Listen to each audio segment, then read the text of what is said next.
गुरु ब्रह्मा गुरु विष्णु गुरुदेव महेश्वर गुरु साक्षात् परब्रह्म तस्मै श्री गुरुवे नमः। त्वमेव माता च पिता त्वमेव त्वमेव बन्धुः सखा त्वमेव त्वमेव विद्या द्रविणं त्वमेव त्वमेव सर्वं मम देव देव।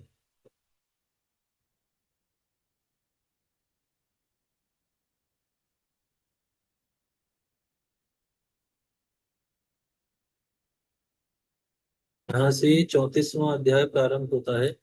इस अध्याय में राजा दक्ष तथा देवताओं का अनेक अपशकुनों एवं उत्पात सूचक लक्षणों को देखकर भयभीत होने का वर्णन किया गया है।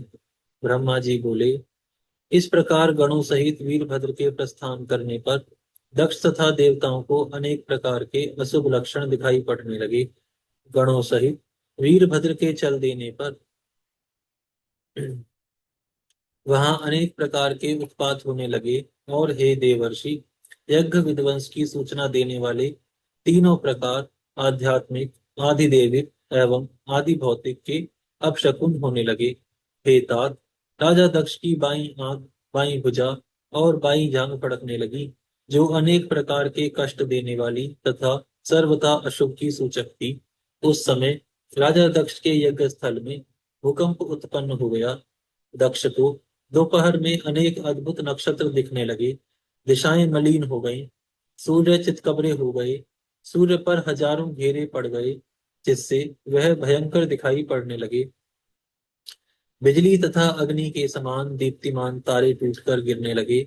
नक्षत्रों की गति टेढ़ी और नीचे की ओर हो गई।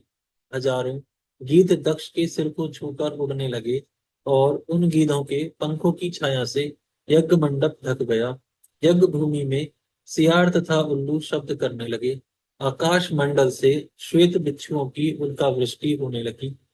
धूलि की वर्षा के साथ तेज हवाएं चलने लगीं और विवर्त घूमती हुई वायु से कंपित होकर टिड्डियां सब जगह उड़ने लगीं। राजा दक्ष ने देवताओं के साथ जिस नवीन तथा अद्भुत यज्ञ मंडप का निर्माण किया था, उसे वायु ने ऊपर की ओर उड़ा दिया। दक्ष आदि सभी लोग अद्भुत प्रकार से रक्त का बमन करने लगे और हड्डी से समन्वित मांसखंड बार बार उगलने लगे। वे सभी लोग वायु के झोंके से हिलते हुए दीपक के समान कांपने लगे और शस्त्रों से आहत हुए प्राणियों के समान दुखित हो गए। जिस प्रकार वन में प्रातःकाल के समय कमल पुष्पों पर तुषार यानी ओस की वर्षा हुई हो, उसी प्रकार शब्द करते हुए वाष्प की वर्षा होने लगी।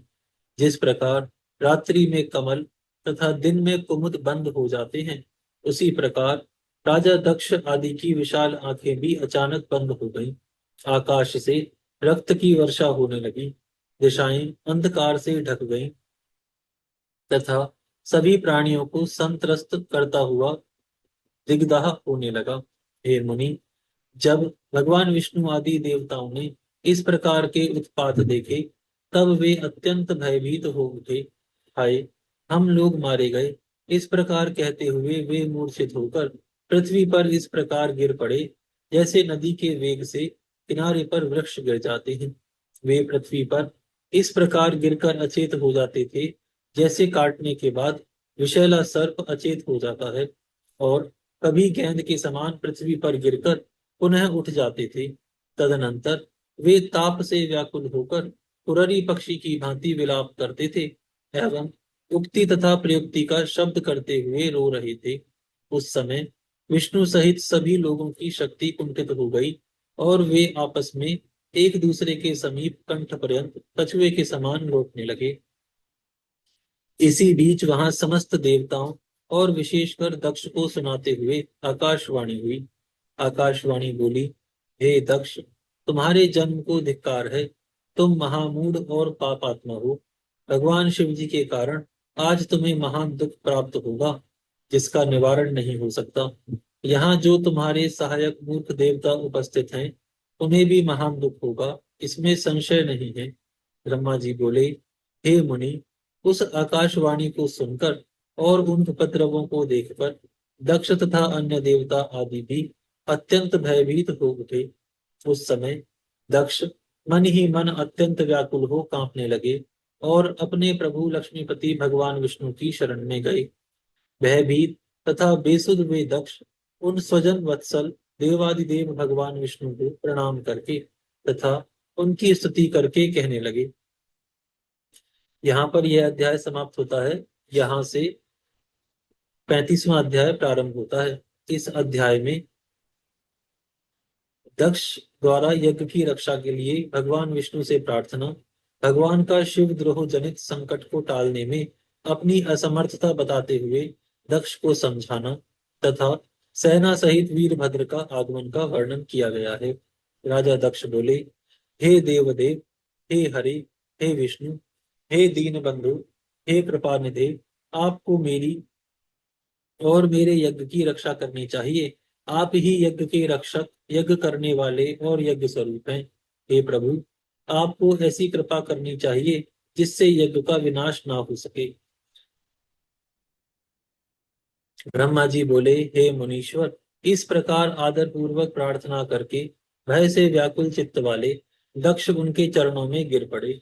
तब दुखी मन वाले दक्ष को उठाकर और उन दुर्बुद्धि की बात को सुनकर भगवान विष्णु ने भगवान शिव का स्मरण किया। अपने प्रभु एवं महान ऐश्वर्य से युक्त परमेश्वर शिव का स्मरण करके शिव तत्व के ज्ञाता श्री हरि दक्ष को संबोधित करते हुए कहने लगे। हरि बोले, हे दक्ष, मैं आपको यथार्थ बात बता रहा हूँ, मेरी बात सुनिए। यह आपके लिए सर्वथा हितकर तथा महामंत्र की तरह सुखदायक है। हे दक्ष, शिव तत्व को न जानने के कारण आपके सबके अधिपति परमात्मा शंकर की अवहेलना की है। आपने ईश्वर की अवहेलना से सारा कार्य न केवल सर्वथा निष्फल हो जाता है, अपितु पग पग पर विपत्ति भी आती है। जहाँ अपूज्य लोगों की पूजा होती है और पूजनीय की पूजा नहीं होती, वहां दरिद्रता, मृत्यु एवं भय ये तीन अवश्य होंगे। इसीलिए संपूर्ण प्रयत्न से तुम्हें भगवान वृषभ ध्वज का सम्मान करना चाहिए। महेश्वर का अपमान करने से ही आपके ऊपर महान भय उपस्थित हुआ है।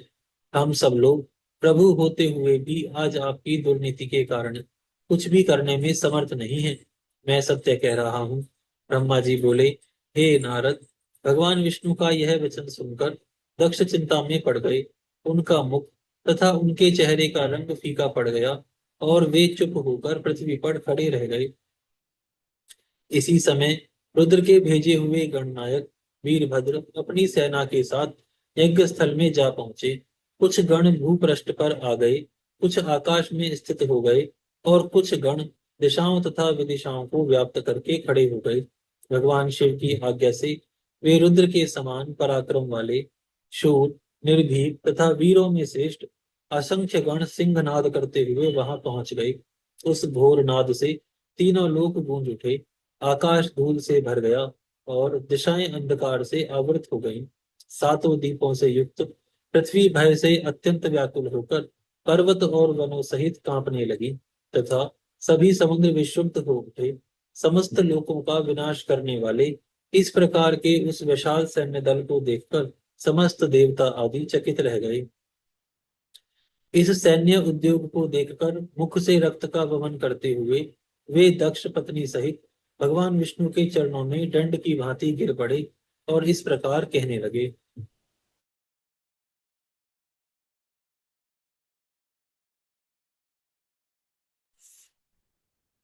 राजा दक्ष बोले, हे विष्णु, हे महाप्रभु, आपके बल से ही मैंने इस महान यज्ञ को प्रारंभ किया है।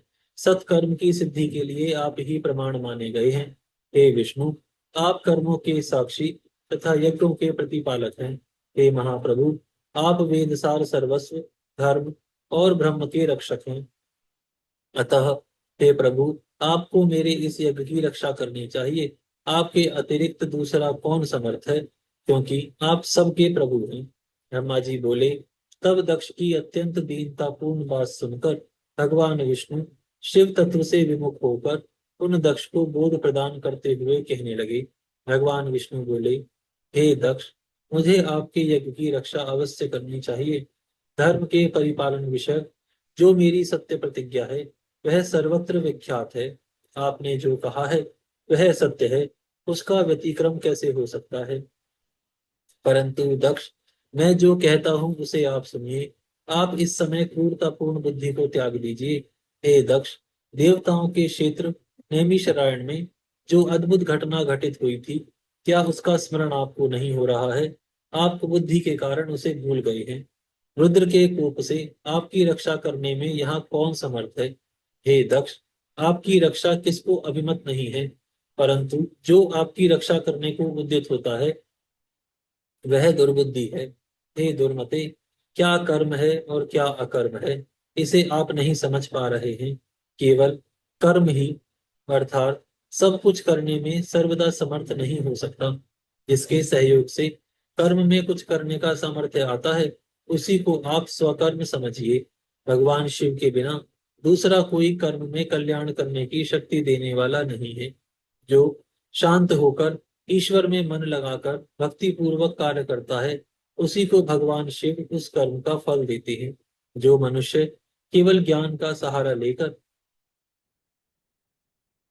अनीश्वरवादी हो जाते हैं, वे 100 करोड़ कल्पों तक नरक में ही पड़े रहते हैं। केवल कर्म परायण रहने वाले लोग प्रत्येक जन्म में कर्ममयी पाशों से बंधते हैं और नरकों की यातना भोगते हैं। ये रुद्रगणों के स्वामी शत्रुमर्दन तथा रुद्र की क्रोधाग्नि से उत्पन्न वीरभद्र यज्ञ भूमि में आ गए हैं। ये हम लोगों के विनाश के लिए आए हैं, इसमें संशय नहीं है। चाहे कुछ भी हो, वास्तव में इनके लिए कुछ भी अशक्य नहीं है।